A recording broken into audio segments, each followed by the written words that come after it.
So we're here today. Previously, Mr. Komai had entered a plea to a home invasion charge.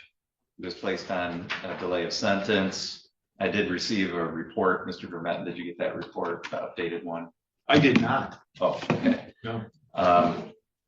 If you want, we can take a break and have a look. It's a pretty short report. It just indicates that Mr. Komai has complied with all the conditions. And but did you want to see that? I don't think that's any surprise to myself or the prosecutor, but I do think I probably ought to take a quick look at that report. I have. Can I just look over your shoulder? Do you mind, Your Honor, if I just no, take a quick go right ahead. on the record here? It's very short. I'll try to do my best speed reading. It's really not that long. But yeah.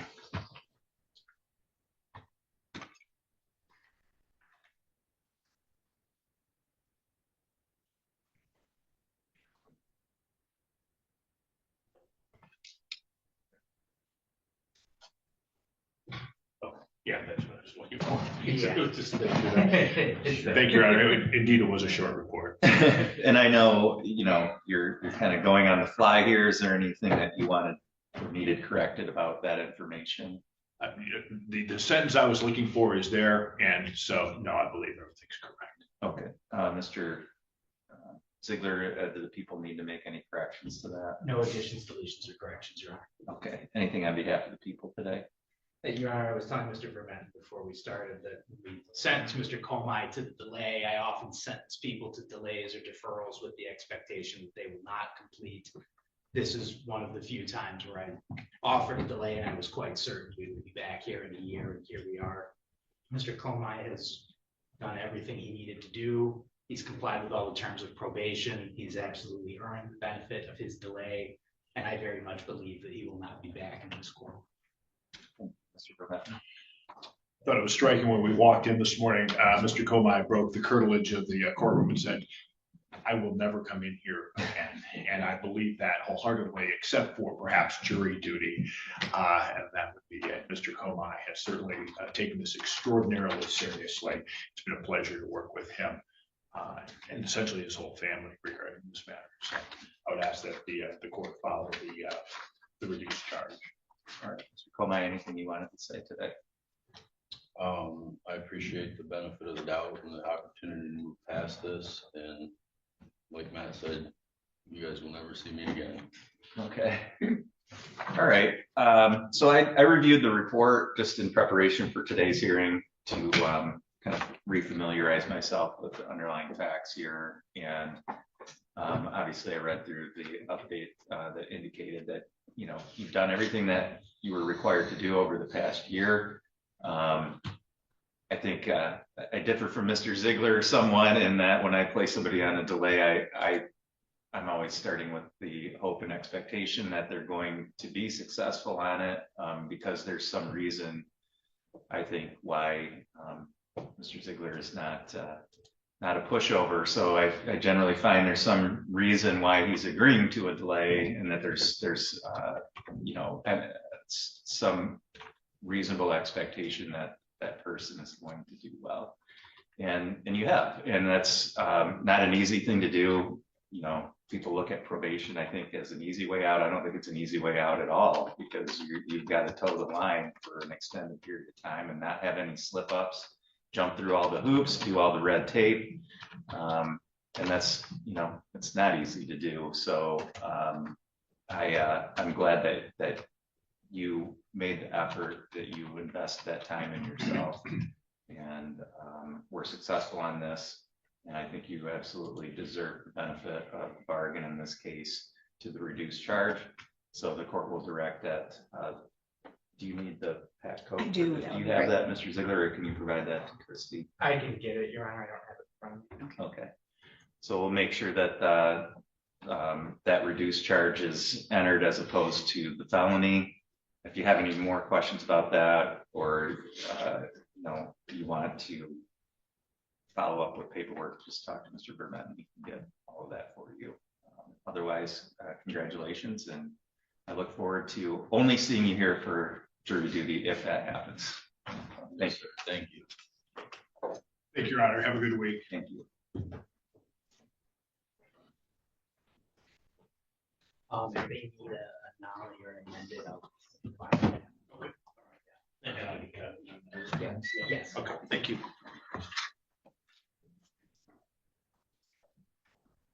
Hey, Christie. Yeah. 750-115-A. You're going to be adding that as a, I'll file an additional- amended with it on there, okay, just so it's clear. Okay. And probably a nollie. okay. But it's gonna be an added charge. I just have to put them in differently. Yeah, it'll be an added count, Okay, whatever. all right, perfect. Thank you. Yeah, we'll add a count. We're a little bit ahead of schedule. Mr. Seeger, I don't know if they told you, Yossi's running a little bit behind with Mr. Goodman. And that's fine, and I originally, this is just from memory, although on the docket it says that he was to appear in person, which I have not had an opportunity to review because he's in Department of Corrections. But I thought he might appear by Zoom because he had requested that, which it's fine that he's appearing. Think about it Tuesday. Okay. So, and Mr. Flowers, it's not your case, it's Mr. Travis. Correct. Okay. All right, so we'll just take a break. Once Mr. Goodman's here, we'll proceed. Have you talked to Mr. Bertrand? Do you anticipate he's going to be? Yes, Your Honor. Mr. Bertrand had contacted me. He indicated that he was stuck in traffic due to the weather. Some road was closed or something, but he'll be here shortly. And it's my understanding that he's going to accept a plea. Okay.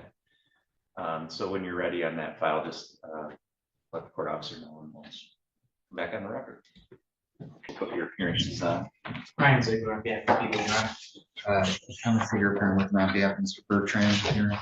Okay, and Mr. Seeger, you indicated that there was a resolution of the file. Yes, sir. Your Honor, saying that Mr. Bertrand has been offered an opportunity to plead to one count of executive felony to be a two-year felony in exchange for all other counts of dismissed.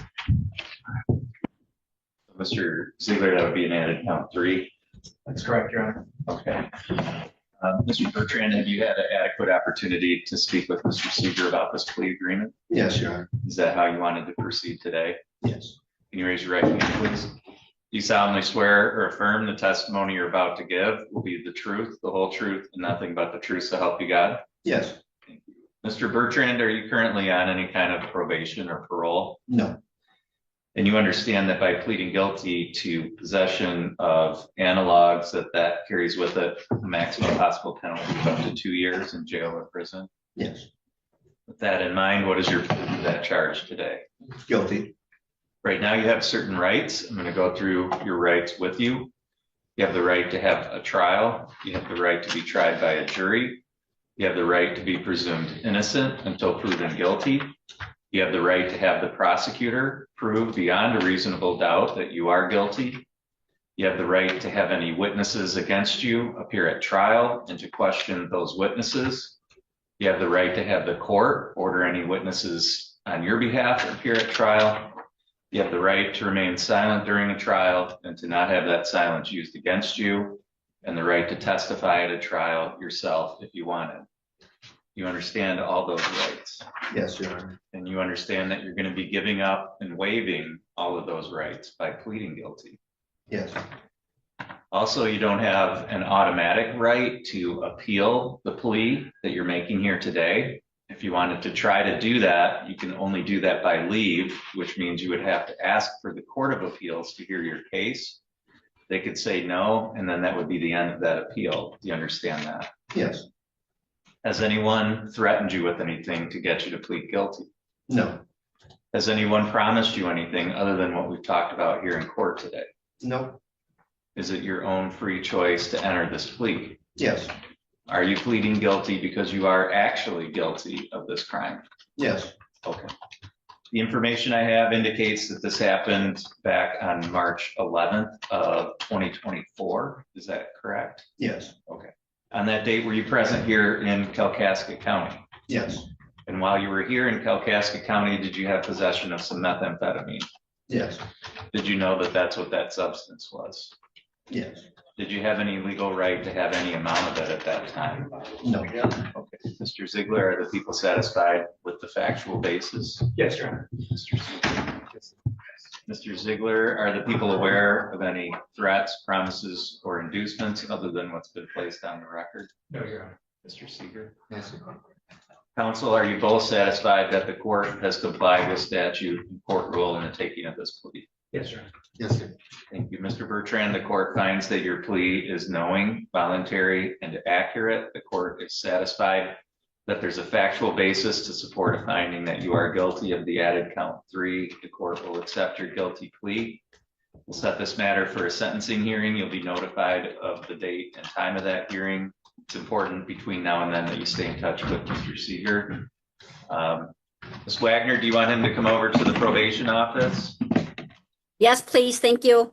Okay, so before you leave court today, Mr. Bertrand to stop by next door at the probation office. And they'll give you a packet to fill out, okay? All right, for a Thank you. pre-sentence investigation packet, I'm assuming? Yes, exactly. Okay, thank you. Thank you.